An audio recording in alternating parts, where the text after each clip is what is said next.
Jesse James never went anywhere without two revolvers on his hip.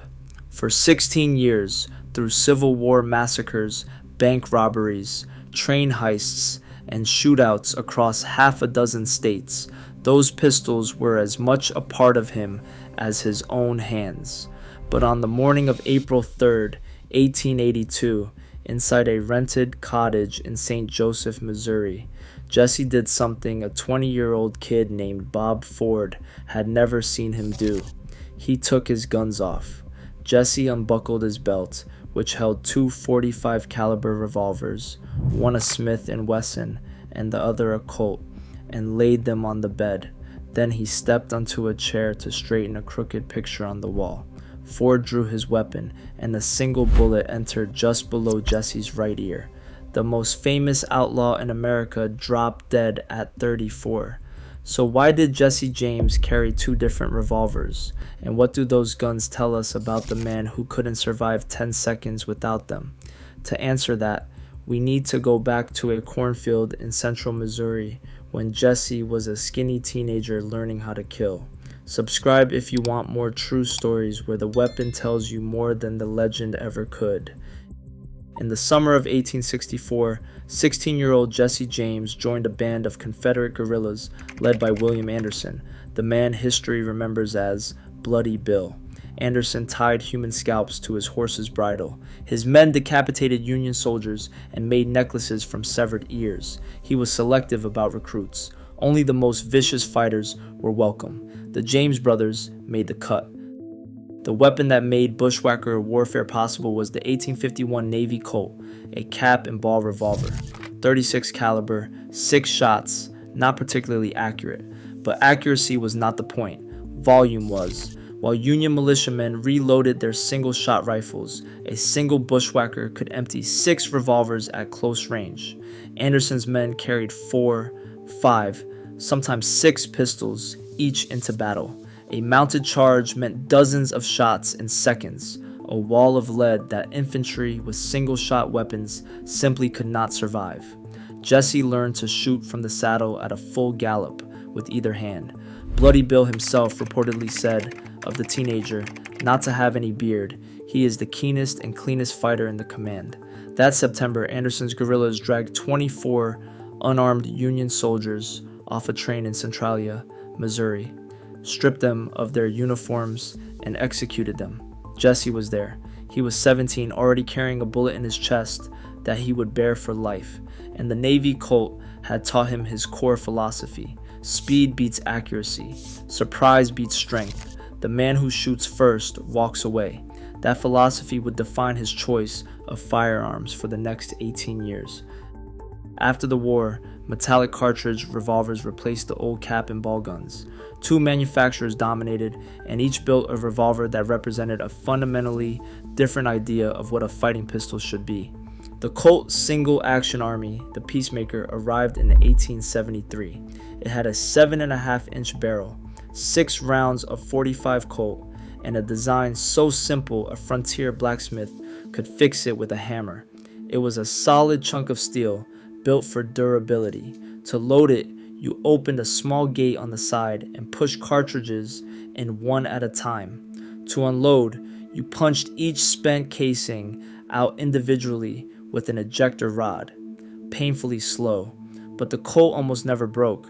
The Army bought over 37,000 of them. The Smith & Wesson Schofield was the opposite bet. It was a top-break revolver. The entire gun hinged open like a shotgun, exposing all 6 chambers at once. A star ejector punched out every spent casing simultaneously. You could dump 6 empties and reload 6 fresh rounds in half the time a Colt shooter needed. For a man on horseback with one hand on the reins, that speed could be the difference between escape and death. But the Schofield had trade-offs. The top brake mechanism was delicate, with small springs and parts that wore out after hard use. The latch that held the barrel closed could loosen over months of rough riding, and the Schofield's shorter cylinder fired a lighter cartridge with less stopping power. A Colt could shoot Schofield ammunition without issues. A Schofield could not chamber the longer Colt round at all. Jesse James chose the Smith & Wesson as his preferred sidearm. The best documented revolver directly linked to him is a Smith & Wesson, not a Colt. And this tells you everything about the man. He didn't fight like a soldier, he fought like a guerrilla. Guerrillas don't need a gun that survives years of punishment. They need one they can reload in 3 seconds while galloping away from a posse. The same instinct that put 6 revolvers in a teenage bushwhacker's hands put a fast reloading Smith & Wesson on the hip of a 30-year-old outlaw. But the Colt stayed on his other hip, because Jesse also understood that sometimes you don't need speed. Sometimes you just need a gun that fires no matter what. If you're finding this interesting, hit subscribe. We cover the real history behind legendary firearms every week. Now, to understand why those guns mattered, you need to understand the moment they failed him. September 1876. The James Younger gang rides into Northfield, Minnesota to rob the First National Bank. 8 men, a small town bank, a clean in and out job. It was a catastrophe. 3 men walked into the bank while the rest waited on horseback outside. The citizens of Northfield realized what was happening. Hardware store owner Anselm Manning grabbed a rifle. Other townspeople pulled shotguns and hunting rifles from shops along the main street. Within minutes, the gang was caught in a crossfire from windows, doorways, and rooftops.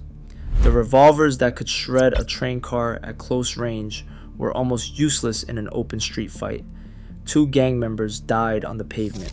Cole Younger was hit 11 times. His brother Jim took a bullet through the jaw.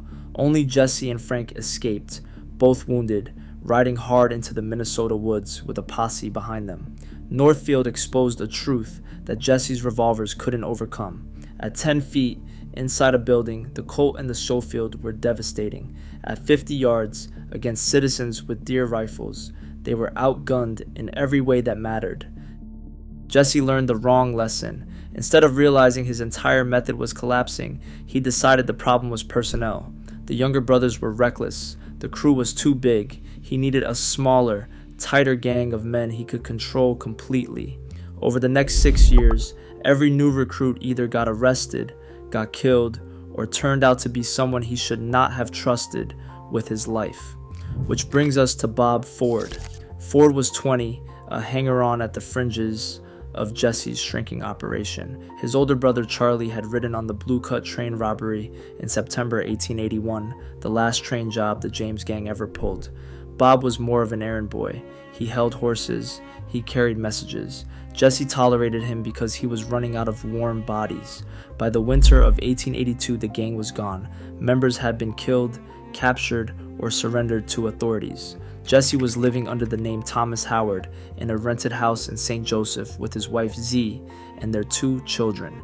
He was planning one last job, the Platte City Bank, and the only men left to do it with were the Ford brothers. Jesse had given Bob a nickel-plated Colt 45 as a gift sometime before, an expensive, handsome gun, a gesture of trust, or a test. With Jesse, those were often the same thing. What Jesse did not know was that Bob had a problem. Earlier that year, Ford had killed Woodhite, a cousin of Jesse's, during an argument at his sister's house. When authorities found out, they brought Ford in for questioning. Instead of charging him, they offered a deal. Missouri Governor Thomas Crittenden wanted Jesse James dead or alive and was willing to pay $10,000, roughly $300,000 today, plus a full pardon. Ford took the deal. He just needed the right moment. April 3rd, 1882. A warm morning. Jesse, Bob, and Charlie had breakfast together, then moved to the parlor to discuss the Platte City job.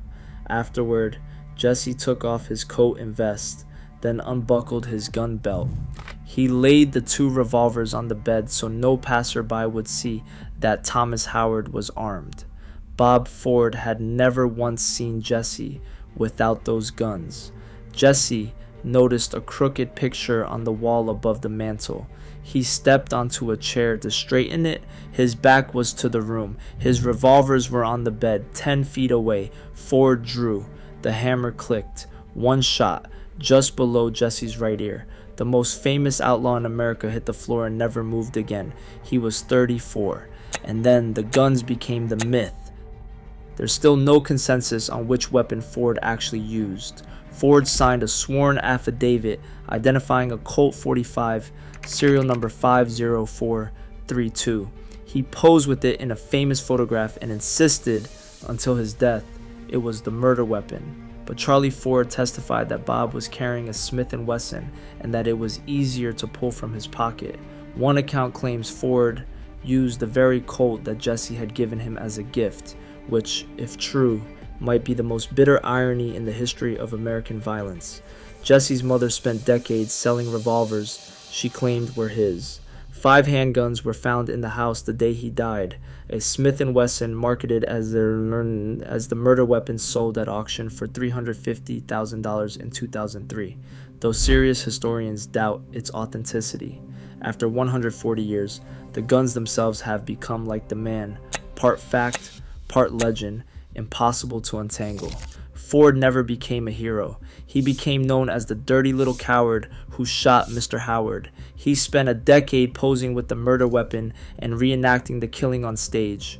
Audiences jeered him. He drifted west, opened saloons, and on June 8th, 1892, a man walked into Ford's tent saloon in Creede, Colorado, with a double-barreled shotgun, said "Hello, Bob," and emptied both barrels into his neck. Ford was 30. Everybody in this story dies by the gun, and here is what the mythology always gets wrong. Folk songs turned Jesse into a Robin Hood, a Confederate rebel who robbed from the rich and gave to the poor. That was never true. He kept the money. He killed working people doing their jobs. He was shaped not by some noble lost cause, but by the most vicious corner of the entire Civil War, where both sides scalped and burned with equal enthusiasm. The 2 revolvers told that story more honestly than any ballad. The Colt was the blunt instrument, the war he was raised in. The Smith & Wesson was the cleverness, the guerrilla's ability to reload faster than the law could react. Together they made him formidable. Apart from him, they were just metal and wood. The guns did not make Jesse James dangerous. Missouri in the 1860s made Jesse James dangerous. The guns just gave him a way to keep being dangerous long after the war that created him was over. But neither could protect him from the one threat that mattered. Not the Pinkertons, not the Pozzies. The threat that killed Jesse James was his own certainty that he could read the people around him. He read Bob Ford wrong. And the one morning he laid those revolvers down, the thing he had built his whole identity around, the constant readiness, the permanent vigilance, he gave it up for a crooked picture on the wall. Jesse James lived by the revolver. He died unarmed, 10 feet away from both of them. If this story stuck with you, don't forget to subscribe for more videos.